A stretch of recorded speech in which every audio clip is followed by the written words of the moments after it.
الحمد للہ رب العالمین والعاقبۃ للمتقین والصلاة والسلام علی سید الانبیاء والمرسلین محمد وعلی آلہ واصحابہ اجمعین، اما بعد۔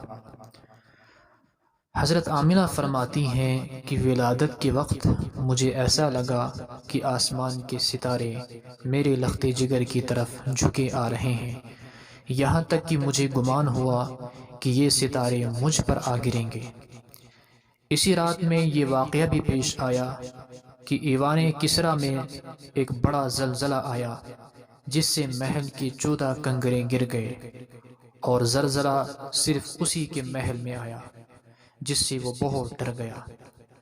پھر جب اس کو یہ خبر پہنچی کہ ایران کا آتش کدہ جو 1000 سال سے مسلسل روشن تھا وہ بھی بجھ گیا ہے، تو پھر وہ اور گھبرا گیا، بلکہ حیران و پریشان ہو گیا۔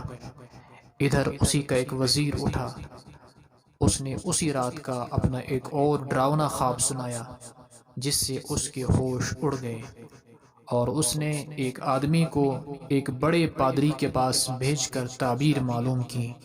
اس نے کہا، آج رات وہ ہستی تشریف لے آئے ہیں جن کے انتظار میں پوری کائنات تھی۔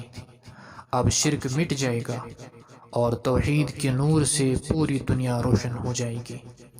ایرانی بادشاہت اب صرف کنگروں کی گنتی کے مطابق 14 بادشاہوں تک ہی رہے گی۔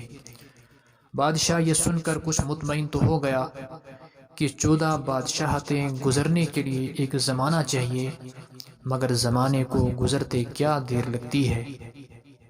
10 بادشاہتیں 4 ہی سال میں ختم ہو گئی، اور باقی 4 حضرت عثمان غنی رضی اللہ عنہ کے زمانے خلافت تک مٹ گئی۔